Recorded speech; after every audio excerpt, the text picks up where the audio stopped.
Class 10 পরীক্ষা দিব, তখন আমার কোনো টাকা দেওয়ার মতো মানুষ ছিল না স্যার। আমার বাবা আমার কত অনেক কষ্ট করে পড়াশোনা করাইছে স্যার।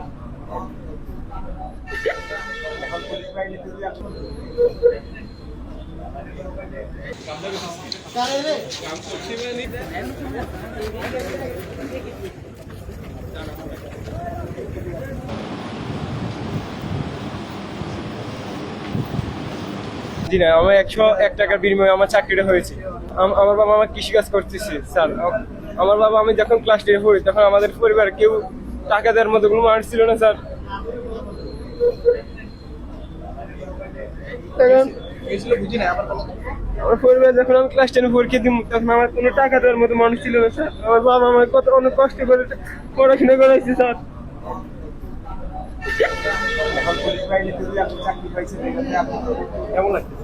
এখন খুব নিজেকে আনন্দ করছে, দেশের সার্বভৌমত্ব ও দেশের মানুষের জনগণের কল্যাণে কাজ করবো, এই জন্য আমি পুলিশ লাইনের বাইরে চাকরি নিয়েছি স্যার। এটা আনন্দের কারণ স্যার, এটা বলে বুঝাতে পারবো না।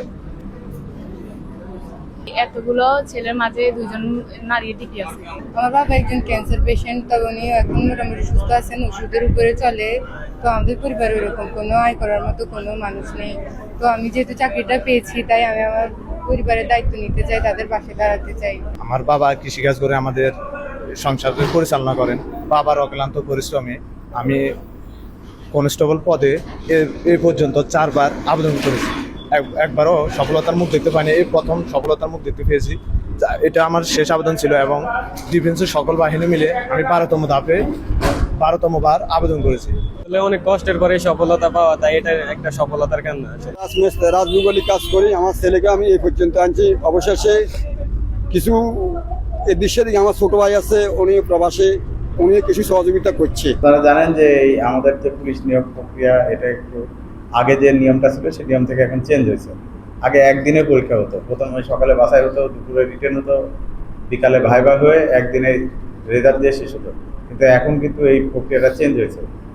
3 দিন মাঠে পরীক্ষা হয়, তারপরে রিটার্ন পরীক্ষা হয়, তারপরে ভাইবা। তো এই প্রক্রিয়ায় আপনার যে ওদের যে খরচটা হয় সেটা প্রথম ধাপে তাদেরকে 45 টাকা দিতে হয়, এবং পরবর্তী ধাপে যারা রিটার্নে টেকে তাদেরকে আবার 56 টাকা পরিশোধ করে অ্যাডমিট কার্ড দিতে হয়।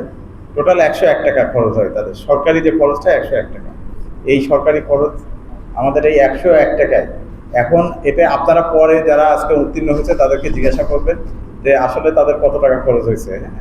মানে তারা কি কোথাও, আমরা একদম প্রথম দিন থেকে তাদেরকে সতর্ক করে আসছি যে কোনো রকম যেন তারা কোনো দালালের খপ্পরে না পড়ে, কোনো প্রতারকের খপ্পরে না পড়ে।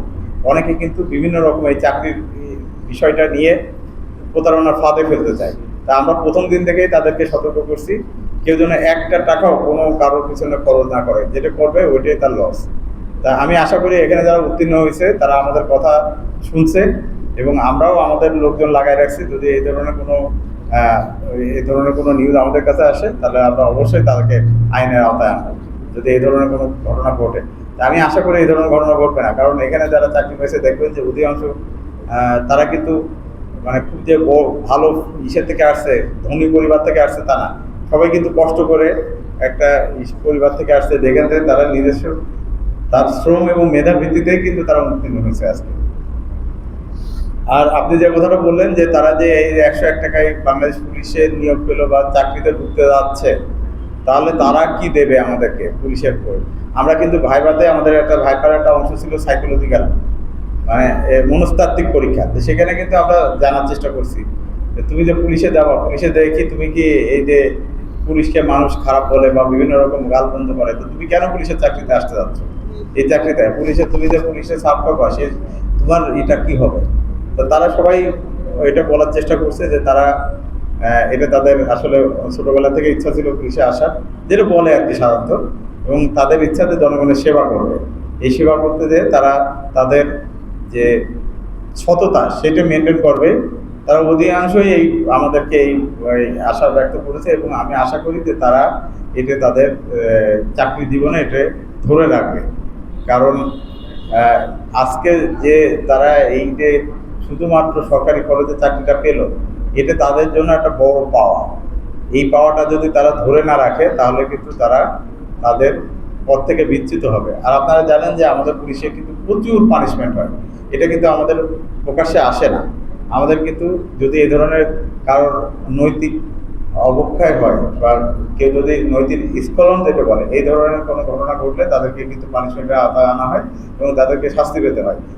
এবং বাংলাদেশে যত সরকারি আছে সব থেকে বেশি যদি চাকরি দেয় তা বাংলাদেশ পুলিশে চাকরি দেয়।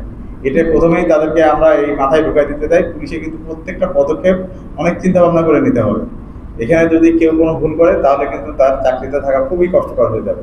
তো এটা তাদের শুরু। আমি আশা করি যে তারা সেই সৎ মন মানসিকতা এবং দেশকে ভালোবেসে দেশের মানুষের সেবা করার উদ্দেশ্যে তারা চাকরিতে যোগদান করবে এবং পুলিশে যোগদান করে মানুষের পাশে মানুষের সেবক হিসেবে তারা কাজ করবে। এই যে বৈষম্য বিরোধী যে আন্দোলনটা হয়, সেই আন্দোলনের মাধ্যমে কিন্তু যে কোঠা যে পদ্ধতিটা ছিল সেটা কিন্তু উঠিয়ে দেওয়া হয়েছে। এখন কিন্তু ওই নারী পুরুষ আর কোথাও কোটা নেই, এখন সবাই মেরিট লিস্টে আসা লাগে। আদিবাসী এখন ওই আসলে ওই ধরনের ওই অর্থে